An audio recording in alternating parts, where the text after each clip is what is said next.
नमस्कार प्यारे दोस्तों, आपके अपने चैनल पीसीएस वाणी में आप सभी का हार्दिक स्वागत एवं अभिनंदन है। दोस्तों आज 23 जनवरी है। सीटेट का सेकंड शिफ्ट का पेपर सफलतापूर्वक संपन्न हो चुका है। उसका एनालिसिस लेकर के हम उपस्थित हैं। सभी प्रश्नों के आंसर हम व्याख्या सहित बताएंगे, अतः आप इस वीडियो पूरा जरूर देखिएगा क्योंकि आपके एग्जाम के दृष्टिकोण से वीडियो बहुत ज़्यादा महत्वपूर्ण है। जिन बच्चों को नेक्स्ट टर्म में एग्जाम है उनके लिए बहुत उपयोगी वीडियो होगा, क्योंकि हम एक क्वेश्चन जो बताएंगे उसके साथ अन्य क्वेश्चन भी बताएंगे और साथ ही आपको आकलन भी हो जाएगा इस चीज़ का कि आपने क्या पढ़ा है और आपको क्या पढ़ने की ज़रूरत है। आइए देखते हैं दोस्तों। इस वीडियो में हमने एसएसटी के क्वेश्चन और कुछ साइंस के क्वेश्चन इंक्लूड किए हैं। हमने सीडीपी नहीं इंक्लूड किया क्योंकि सीडीपी बहुत आसान आ रही है, उसकी आप टेंशन ना करें। संस्कृत थोड़ा बहुत टफ आ रही तो आप उसके पैसेज देख लीजिएगा, ठीक है। और बाकी ठीक है, कोई मतलब पेपर इजी ही आ रहा है। सेकेंड शिफ्ट का पेपर टफ नहीं आ रहा है, ओके। फर्स्ट भी नहीं, सब टफ आ रहा है, बस उसमें केवल ईवीएस के क्वेश्चन कुछ अलग से आ रहे हैं। तो उसका देखिए हम वीडियो बनाते हैं, आपको बताते हैं डेली के डेली, ठीक है। दोस्तों एसएसटी में जो क्वेश्चन पूछे गए हैं वो ब्रह्म समाज से क्वेश्चन पूछा गया है, आर्य समाज और आत्मीय सभा, प्रार्थना सभा का इनका मिलान करने के लिए आया था। तो आपको इनके बारे में बता दें। ब्रह्म समाज की स्थापना राजा राम मोहन रॉय ने की थी 1828 में। आर्य समाज की स्थापना दोस्तों 1875 में दयानंद सरस्वती जी ने की थी। आत्मीय सभा की स्थापना राजा राम मोहन रॉय ने की थी 1814 में, ठीक है। इसके पश्चात दोस्तों प्रार्थना समाज की स्थापना 1867 में आत्माराम पांडुरंग और गोविंद रानडे ने की थी, ठीक है। दोस्तों राजा राम मोहन राय से अक्सर प्रश्न पूछा जाता है, यानी जितने भी समाज सुधारक हैं आप उनको अच्छे से याद कर लीजिए, इनसे अक्सर प्रश्न पूछा जाता है, ठीक है। इन्होंने सती प्रथा का अंत करवाया था, ठीक है। सती प्रथा का दोस्तों अंत करवाया था विलियम बेंटिक, जो भारत के पहले गवर्नर जनरल थे। भारत के पहले गवर्नर जनरल कौन थे? विलियम बेंटिक, ठीक है दोस्तों। तो विलियम बेंटिक ने सती प्रथा का अंत किया था, ठीक है, 1829 में एक कानून बना करके। इसको भी आपको याद रखना है, ठीक है। और अगर इनकी बात करें दयानंद सरस्वती के दोस्तों, इन्होंने सत्यार्थ प्रकाश नामक पुस्तक लिखी थी जो बहुत फेमस है। और वेदों की ओर लौटने का नारा इन्होंने दिया था। इन्होंने आर्य समाज की स्थापना मुंबई में की थी, लेकिन बाद में इसका मुख्यालय 1877 में दोस्तों लाहौर को बनाया था, ठीक है। इसके पश्चात आपका दोस्तों ये रामकृष्ण परमहंस से भी क्वेश्चन पूछे जाते हैं, तो आप इसको भी याद कर लीजिए। रामकृष्ण, ठीक है, परमहंस, रामकृष्ण मिशन, ठीक है। और रामकृष्ण परमहंस दोस्तों ये आपको बता दें, जो विवेकानंद स्वामी थे उनके गुरु थे रामकृष्ण परमहंस, उनके गुरु थे विवेकानंद स्वामी के। और रामकृष्ण मिशन की स्थापना विवेकानंद स्वामी ने ही की थी 1897 में कलकत्ता में। ये भी आपको याद रखना है, 1897 में इससे क्वेश्चन बन सकता है, ठीक है। इसके पश्चात ये सारी चीज़ें हो गई जो आपके एग्जाम में मोस्टली क्वेश्चन आते ही आते हैं, इनको याद रख लीजिए, हो सकता है अगले एग्जाम में क्वेश्चन पूछ ले। इसके पश्चात जो क्वेश्चन आपका पूछा गया है दोस्तों, राज्यसभा के सदस्य कैसे चुने जाते हैं, तो आपको बता दें जो संसद है दोस्तों भारत में, व्यवस्थापिका है ना, व्यवस्थापिका को ही संसद कहा जाता है, ठीक। तो संसद है दोस्तों, इसके ठीक है 3 अंग होते हैं संसद के, ठीक है। 3 सदन कह सकते हो, ठीक है। 3 अंग होते हैं, आपके राज्यसभा हो गई, लोकसभा हो गई और आपका राष्ट्रपति हो गया, ठीक है। ये आपको याद रखना है। तो जो राज्यसभा होती उच्च सदन होता है ये, और जो लोकसभा होती निम्न सदन होता है, इसको आपको याद रखना है। जो लोकसभा का चुनाव होता है ये प्रत्यक्ष रूप से होता है जनता द्वारा, आपको पता है। इसके जो सदस्य चुने, सांसद जो चुने जाते हैं जनता के द्वारा चुने जाते हैं चुनाव के माध्यम से। लेकिन राज्यसभा का जो चुनाव होता है दोस्तों अप्रत्यक्ष होता है, अप्रत्यक्ष द्वारा, यानी एकल संक्रमणी मत पद्धति के द्वारा दोस्तों होता है। जिस प्रकार से राष्ट्रपति का चुनाव होता है और उपराष्ट्रपति का चुनाव होता है अप्रत्यक्ष रूप से, सेम दोस्तों उसी प्रकार से राज्यसभा का चुनाव होते हैं, इनके सदस्यों के चुनाव होते हैं। आपको बता दें कि 12 सदस्यों को, ठीक है ना, राष्ट्रपति मनोनीत करता है, ठीक है। 12 सदस्यों को राष्ट्रपति मनोनीत करते हैं। इसके पश्चात जितने 250 सदस्य आपको पता है मैक्सिमम, और वर्तमान में 245, ठीक है। तो इसके पश्चात जो भी बचते सदस्य हैं वो विधान सभाओं द्वारा उसका निर्वाचन किया जाता है। यानी राज्य की विधानसभा और केंद्र शासित प्रदेशों की विधानसभा जहाँ जहाँ है वहाँ की विधानसभाओं द्वारा, ठीक है, राज्यसभा के सदस्यों का निर्वाचन चुनाव किया जाता है। ठीक है, ये तथ्य आपको याद रखना पड़ेगा। इसके पश्चात दोस्तों क्वेश्चन पूछा गया था आपका सिंधु घाटी सभ्यता से क्वेश्चन, आज सभ्यताओं से क्वेश्चन पूछे गए एसएसटी में। तो सभ्यताओं के बारे में हमने डिटेल में वीडियो बनाया है, आप जा कर के, ठीक है, उनको विजिट कर सकते हो, हम डिस्क्रिप्शन में लिंक दे देंगे। ठीक है दोस्तों, ये नगरीय सभा थी, आपको पता होगी, सिंधु घाटी सभ्यता, और मात्र सत्तात्मक सभ्यता थी। ठीक है, और वैदिक सभ्यता दोस्तों ये ग्रामीण सभ्यता थी, पितृ सत्तात्मक सभ्यता थी। ये इसको ऋग वैदिक काल और उत्तर वैदिक काल दो भागों में बांटा गया था। ठीक है, वेदों की स्थापना इसी समय की गई थी। आपको पता होगा 4 वेद हैं, 4 ऋग्वेद होगा सबसे प्राचीन, ये यजुर्वेद, सामवेद और अथर्ववेद। ठीक है, तो इनसे प्रश्न अक्सर एग्जाम में पूछा जाता है। इतिहास की भाषा से संबंधित कोई प्रश्न आया था जो मतलब क्लियरली बच्चे ने नहीं बताया, इसलिए हमने इसका लिखा नहीं कुछ, तो आप इसको ध्यान दीजिएगा। कर्क रेखा और विषुवत रेखा, देखिए इनसे डेली प्रश्न आता है, हमने बहुत अपने हर वीडियो में इनके बारे में डिटेल में बताया है। फिर भी जो नए बच्चे हैं इस हमारे चैनल से जुड़े उनके लिए हम बता देते हैं। देखिए ये पृथ्वी है, पृथ्वी में दोस्तों जो आपकी पड़ी रेखाएं होती हैं, ठीक है, यानी पूरब से पश्चिम की ओर जाती हैं, ये पड़ी रेखाएं होती हैं, पूरब से पश्चिम की ओर जाती हैं, तो इनको अक्षांश रेखाएं कहते हैं। क्या कहते हैं? अक्षांश रेखाएं। ठीक है, ये समांतर होती हैं, आपको ये बीच की दूरी इनकी समान होती है। जो बीच से जाती है, ठीक है, जो पृथ्वी को बीचों बीच से काटती है उसको विषुवत रेखा कहते हैं। विषुवत रेखा, भूमध्य रेखा, इक्वेटर। ठीक है, जो पृथ्वी को बीचों बीच से काटती है दोस्तों उसको विषुवत रेखा कहते हैं। ये भी आपको याद रखना, 0 डिग्री, ठीक है, अक्षांश होती है वो, और आपका जो 90 अक्षांश यहाँ होता है। ठीक है, ये आपको याद रखना है। अगर 1 डिग्री को छोड़ दिया जाए 1 डिग्री से, तो टोटल इनकी जो रेखाएं होती हैं, ठीक है, टोटल अक्षांश रेखाएं 179 होती है। ये भी तथ्य आपको याद रखना है। ठीक है, इसके पश्चात दोस्तों जो आपको बताते हैं, हाँ अभी इसी में बताते हैं, ये आपकी जो बीचों बीच से काटती है भूमध्य या विषुवत रेखा, ये देखिए दिया हुआ क्वेश्चन पूछा था। ठीक, और दोस्तों इसके उत्तर, ये आपका देखिए उत्तर है और ये दक्षिण है। जो उत्तर में 23.5 डिग्री पर होती है, ठीक है, उसको कर्क रेखा कहते हैं। क्या कहते हैं? कर्क रेखा, जो भारत को, ठीक है, बीचों बीच से काटती है, भारत के 8 राज्यों से गुजरती है। ठीक है, इसकी हमने ट्रिक आपको बताई है। ठीक है,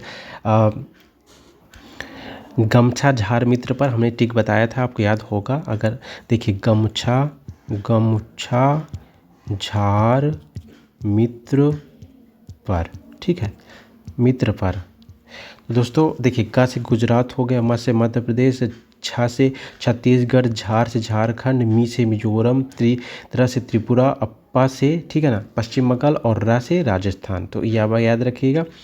और दोस्तों जो आपकी नीचे होती है दक्षिण की तरफ 23.5 डिग्री, ठीक है, अक्षांशों पर, तो ये आपकी होती है मकर रेखा। ठीक है, कर्क रेखा के बारे में बता दिए हम, मकर रेखा के बारे में बता दिए। और जो 66.5, ठीक है, ऊपर होती है उत्तर की तरफ, ठीक है, इसको आप आर्कटिक वृत्त कहते हैं। और 66.5 दक्षिण की तरफ होती है अटलांटिक वृत्त, इसको कहते हैं। ये भी आपको याद रखना है। ठीक है, आगे बढ़ते हैं, इनसे क्वेश्चन पूछे जाते हैं। और देशांतर रेखाओं से भी प्रश्न पूछे जाते हैं, इनको भी बता देते हैं आपको। दोस्तों जो देशांतर रेखाएं होती हैं ये आपकी उत्तर से दक्षिण की ओर जाती हैं, यानी मतलब जो खड़ी रेखाएं होती हैं, यानी इनको आप कह सकते हो वर्टिकल रेखाएं जो होती हैं आपकी, ये ऐसे ऐसे आती हैं जो पृथ्वी पर। ठीक है, ये काल्पनिक रेखा, इनके बीच की दूरी बराबर नहीं होती लेकिन लंबाई बराबर होती है। ये आपको याद रखना है। ये 360 होती हैं, अगर 24 से डिवाइड किया जाए, ठीक है, तो एक देशांतर बराबर 4 मिनट आता है। ये आपको याद रखना है। ठीक है, तो दोस्तों ये देशांतर रेखा, इनके बीच की दूरी है मतलब जो है बराबर नहीं होती, हमने बताया ना, 111, ठीक है, किलो 111.34 किलोमीटर इनके बीच की दूरी होती है। फिर से आपको बता देते हैं, इनके बीच 111, ठीक है, 0.34 किलोमीटर, लेकिन विषुवत रेखाओं के बीच की दूरी 111, ठीक है, किलोमीटर होती है। ये आपको याद रखना है। ठीक है, तो दोस्तों जो आपकी देशांतर रेखाएं होती हैं ऊपर से नीचे आती हैं, ये जो 0 देशांतर रेखा होती है ना, 0 देशांतर रेखा, ये आपकी ग्रीनविच मीन टाइम से गुजरती है। ठीक है, जो लंदन में है, जो जिसे प्रधान यामोत्तर रेखा भी कहा जाता है, मानक समय रेखा भी कहा जाता है। जो भारत की मानक समय रेखा है वो आपकी 82.5 डिग्री पूरब की ओर है। 82.5 डिग्री कहाँ है? पूरब की ओर। ये भी आपको तथ्य याद रखना है। ये भारत के 5 राज्यों से गुजरती है। ठीक है, भारत के 5 राज्यों से गुजरती है, हमने इसको हर वीडियो में बताया है। ठीक है। भारत की नैनी के मध्य से गुजरती है, ठीक है ना, नैनी से, ये इलाहाबाद में दोस्तों, उत्तर प्रदेश के, ठीक है। और इसका जो ट्रिक है 5 राज्यों का दोस्तों, उमा एसी चलाकर उड़ गई, उमा एसी चलाकर उड़ गई। तो उ से उत्तर प्रदेश, म से मध्य प्रदेश, ए से आंध्र प्रदेश, सी से छत्तीसगढ़, उड़ से उड़ीसा। ये 5 राज्य हैं जहाँ से आपकी देशांतर रेखा यानी भारत की जो मानक रेखा है वो गुजरती है। और दोस्तों ग्रीनविच, ठीक है ना, ग्रीनविच यानी मीन टाइम से दोस्तों जो भारत का समय है जीरो देशांतर रेखा से 5.5 घंटा आगे है। कितना? 5.5 घंटा आगे है, ये आपको याद रखना है, ठीक है। ओके, ये तथ्य है जो आपके एग्जाम में पूछे जाते हैं मोस्टली। अभी देखिए उत्तरी गोलार्ध और दक्षिणी गोलार्ध से जो क्वेश्चन पूछा गया तो हमने अभी बताया ही, जैसे कि ऐसे बनेगा तो आपका ये हो जाएगा दक्षिणी गोलार्ध और ये हो जाएगा आपका उत्तरी गोलार्ध। तो इनसे प्रश्न पूछे गए, ये उत्तरी गोलार्ध हो जाएगा, ध्रुव जहाँ पर ध्रुव होते हैं ना, ठीक है, पोल होते हैं, इनको ध्रुव कहते हैं, तो ये आपके गोलार्ध होते हैं, ठीक है। यानी बीच से जो इधर नीचे की तरफ होता है ये दक्षिणी है और ऊपर की तरफ ये आपका उत्तरी है, ठीक है। ये आपको याद रखना है। साइंस में क्वेश्चन मोस्टली दोस्तों आपके जीव विज्ञान से क्वेश्चन आए थे। जीव विज्ञान हम बता चुके हैं, जैसे कि जीव विज्ञान में प्लांट से कुछ क्वेश्चन आए थे, और कौन सा, ठीक है, कौन सा रोग किस मतलब जीवाणु से विषाणु से होता है, हमने इसकी बढ़िया ट्रिक बताई है। अब हमने अपने वीडियो पर आप जा करके देख सकते हो, ठीक है। ये प्रश्न आए हैं। और लाभ हानि, मैथ में लाभ हानि, त्रिभुज, आयत, चतुर्भुज, संख्या पद्धति से प्रश्न पूछे गए हैं। और संधि प्रत्यय से भी देखिए, हिंदी में भी हमने कुछ लिख लिए हैं, तो हिंदी में संधि प्रत्यय से क्वेश्चन डेली पूछे जा रहे हैं, तो आपको इसको याद रखना है, इसलिए हमने नहीं बताया, और क्वेश्चन जो डेली ही पूछे जा रहे हैं।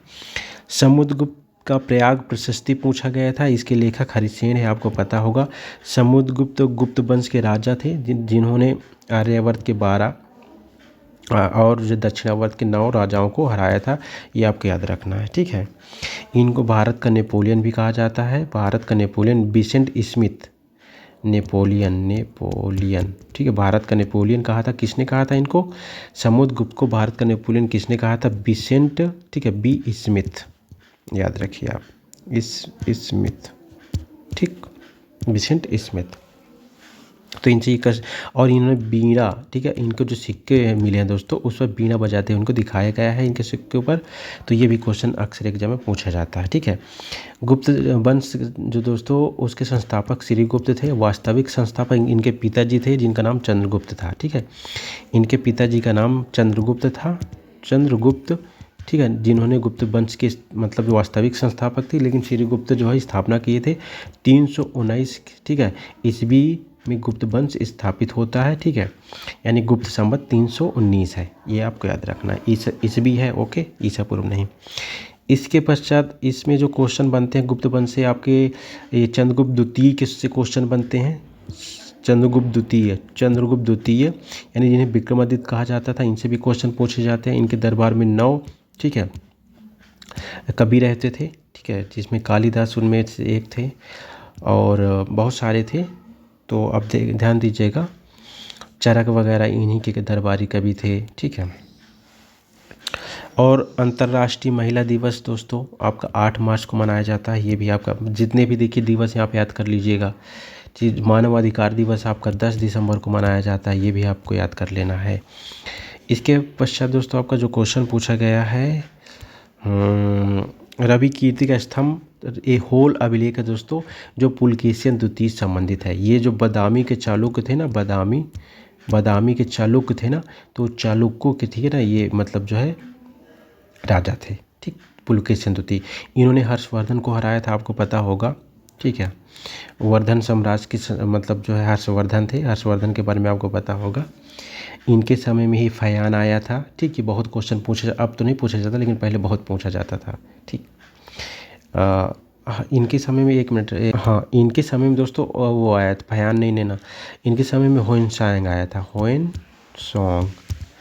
हर्षवर्धन के समय में होनसांग आया था, और जो फयान था, फयान दोस्तों ये आपके विक्रमादित्य, चंद्रगुप्त द्वितीय जो विक्रमादित्य थे उनके समय आया था, ये आपको याद रखिएगा, हाँ, कन्फ्यूजन मत करिएगा। फयान ये आपके चंद्रगुप्त विक्रमादित्य द्वितीय के समय में आया था, ठीक है, चंद्रगुप्त द्वितीय यानी जो गुप्त वंश के राजा थे, और हर्षवर्धन के समय में आपके हुनसांग आए थे। तो ये तथ्य आपको याद रखना है, ठीक है। नर्मदा नदी में दोस्तों, ठीक है, आपको ये पुलकेशिन द्वितीय हर्षवर्धन को हरा देते हैं। ये तिथि में कुछ जगह मिस्टेक मिलती है, कुछ मतलब जो है विवादित है, तो कहीं पर 630 या 34 मिलता है, तो कहीं पर 618। एक बार IAS में क्वेश्चन पूछा गया था तो वहाँ 618 सही किया था, तो इसलिए हमने 618 लिख रखा है, ठीक। इसके पश्चात दोस्तों जो आपके क्वेश्चन पूछे गए हैं, अश्वघोष से क्वेश्चन पूछे गए हैं। बुद्ध चरित्र लिखा था इन्होंने, ठीक। अश्वघोष जो महायान शाखा थी शायद उसी से संबंधित थे ये। सौंदरानंद काव्य इन्होंने एक पुस्तक लिखी थी, और सारीपुत्र प्रकरण पुस्तक लिखी थी अश्वघोष ने। बाण भट्ट ने पुस्तक हर्षचरित लिखी थी, ये इससे भी क्वेश्चन आया है। बाण भट्ट ने जो पुस्तक लिखी थी उसका नाम हर्षचरित है, ठीक है। यानी जो हर्षवर्धन थे उनके बारे में लिखा था इन्होंने, इन्हीं के दरबारी कवि थे, ठीक है। ये हर्षवर्धन के बाण भट्ट दरबारी कवि थे। ज्वार भाटा से क्वेश्चन आया है दोस्तों, इसके बारे में आगे हम बताएंगे डिटेल में, ठीक। इसके पश्चात दोस्तों चट्टानों से क्वेश्चन आया, इसके बारे में डिटेल में हम बता चुके हैं। अग्नेय चट्टान होती है, अवसादी चट्टान, कायांतिक चट्टानें, 3 प्रकार की चट्टानें होती हैं, ठीक है। ग्रेनाइट चट्टान आपकी अग्नेय होती है, अवसादी में चूना पत्थर हो गया, संगमरमर हो गया, ठीक है। ये चट्टानें होती है 3 तरह की एक यांत्रिक तरीक़ों से बनती हैं, जैव तरीके से, रासायनिक तरीके से, 3 तरीक़ों से बनती हैं ये अवसादी चट्टानें।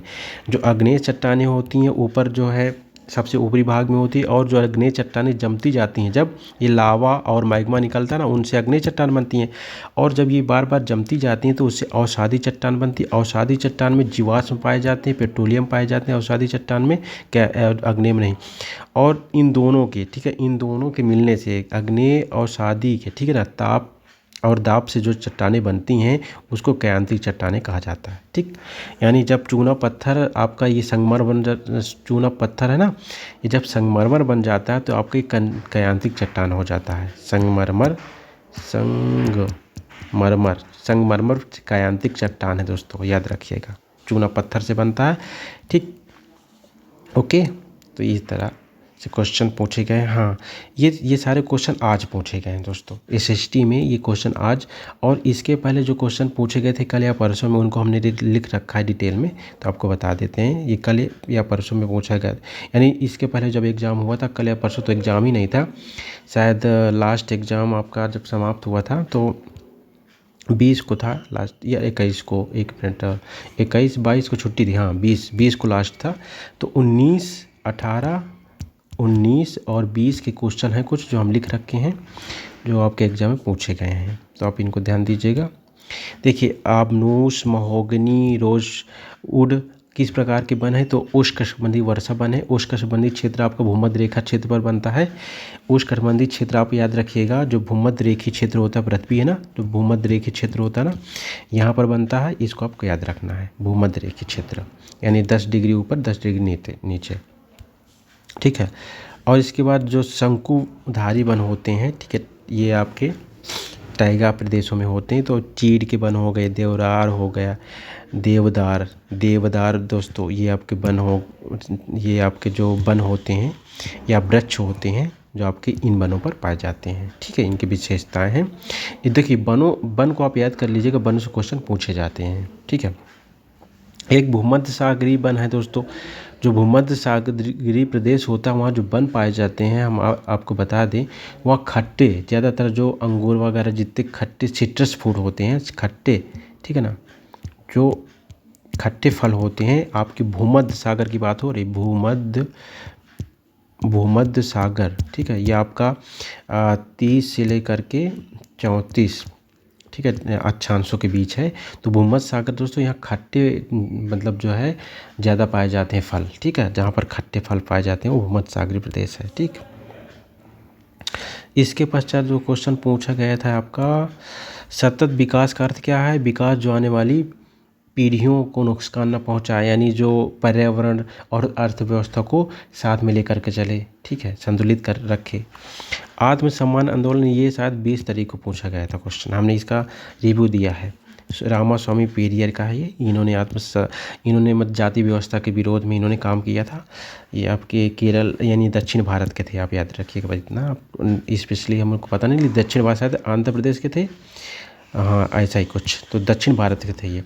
बंधुआ मजदूरी के ऊपर एक श्रम, ठीक है, रोजगार था दोस्तों, जिसे बंधुआ मजदूरी जिसको प्रतिबंधित कर दिया गया था। तो ये भी आपको याद रखना है। ये शायद 1976 में, आप डेट याद मतलब देख लीजिएगा एक बार, प्रतिबंधित कर दिया है। 1946 या 76 या 86 में ऐसे कुछ था। ठीक।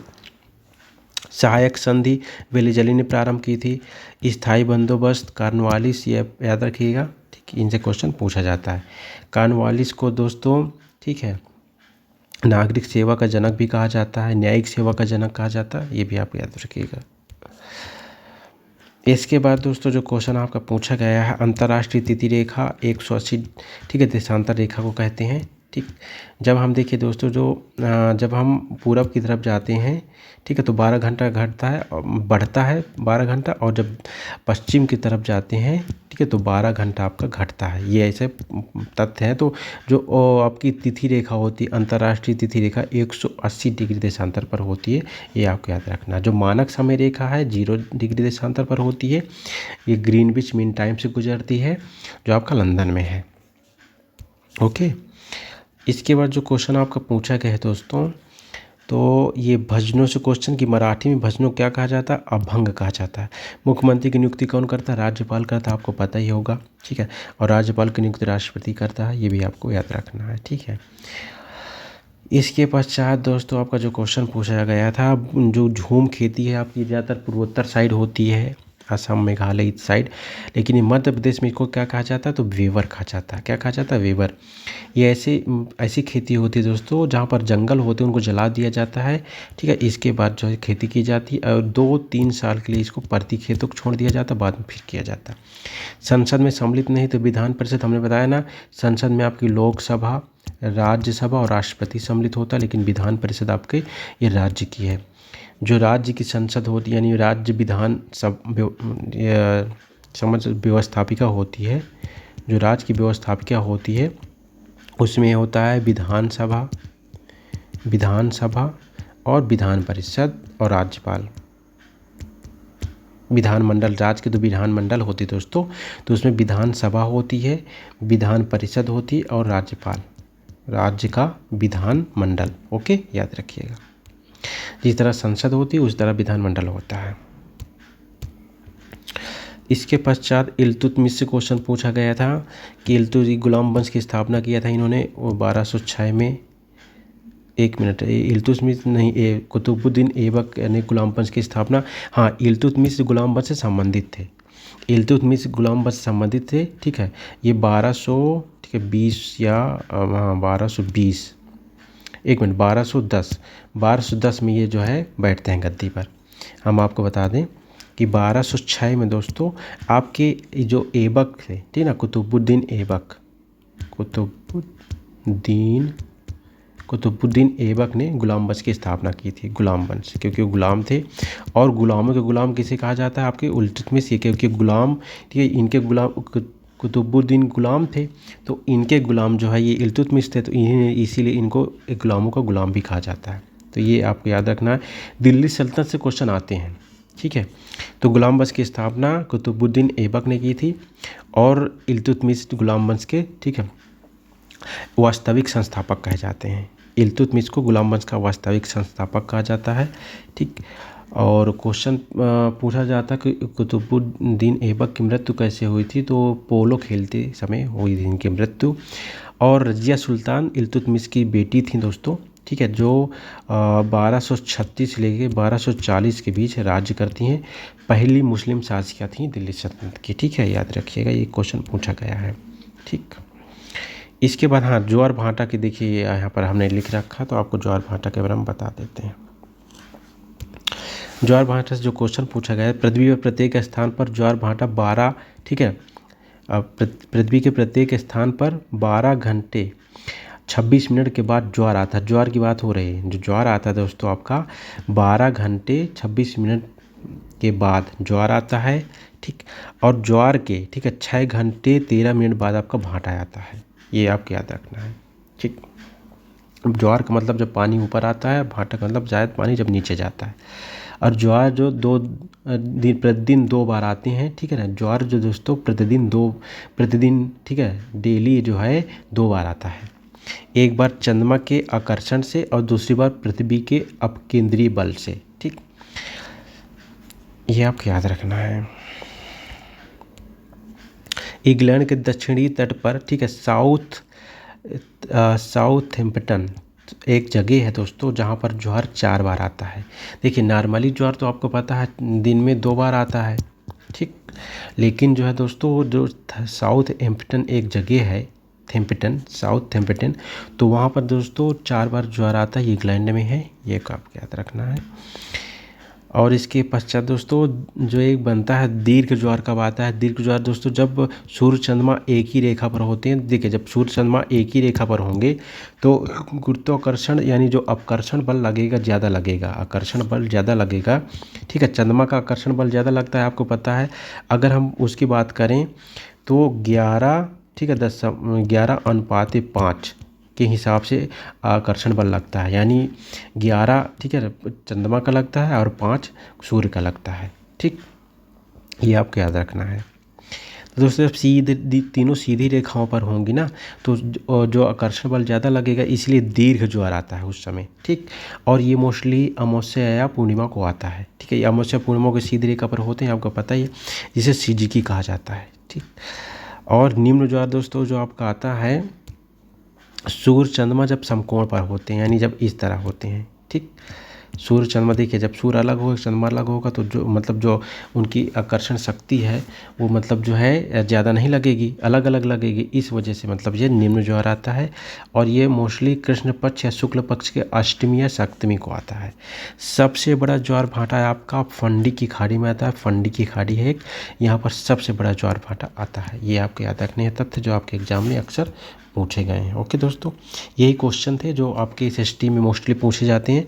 आपने ये क्वेश्चन देख लिए तो ये हम बता रहे हैं कि आप लगभग 30 क्वेश्चन तो इनसे फंसेंगे ही फंसेंगे, 30+ फंसेंगे, ये जान लीजिएगा। और जो हम बताते हैं टॉपिक आप उनको याद रखिएगा, ठीक। समाज सुधार पढ़ लीजिए और ज्योग्राफी में ज़्यादा क्वेश्चन आते देशांतर और हाँ पृथ्वी की परत से क्वेश्चन आते हैं, ठीक है। सियाल सीमा निभे हमने बताया है, उसको पढ़ लीजिए। अक्षांश देशांतर रेखाएं पढ़ लीजिए और इसके बाद पौने पढ़ लीजिए, शीत कटिबंधीय और आपकी जल रेखाएं पढ़ लीजिए, जलधाराएं, वो जल रेखाएं बोल जलधाराएं, जलधाराओं से क्वेश्चन आता है, उनको पढ़ लीजिएगा। ये सारी चीज़ें पढ़ हमने हालांकि बता रखा है एक वीडियो पे, आप जा कर के देख लीजिएगा। और हिस्ट्री में देखिए आधुनिक भारत से ज़्यादा पूछा जाता है, तो आप समाज सुधारक पढ़ लीजिएगा, ठीक। इससे क्वेश्चन ज़्यादा आते हैं। समाज सुधारक के साथ साथ आप जो वैदिक काल और जो सभ्यताओं से क्वेश्चन आता है तो उनसे हमने बताया भी था। और पाषाण काल में कभी कभी क्वेश्चन आ जाता है, नवपाषाण काल आप पढ़ लीजिएगा। और इसके बाद दिल्ली सल्तनत पढ़ लीजिएगा। हाँ, दक्षिण भारतीय जो आंदोलन हुए थे उनको भी पढ़ना है और साथ ही साथ वहाँ जैसे चोल, चालुक्य, पाल वंश, ये वंश को भी पढ़ना है आपको। ये सारी चीज़ें आपको पढ़नी है। Okay, take care, bye bye.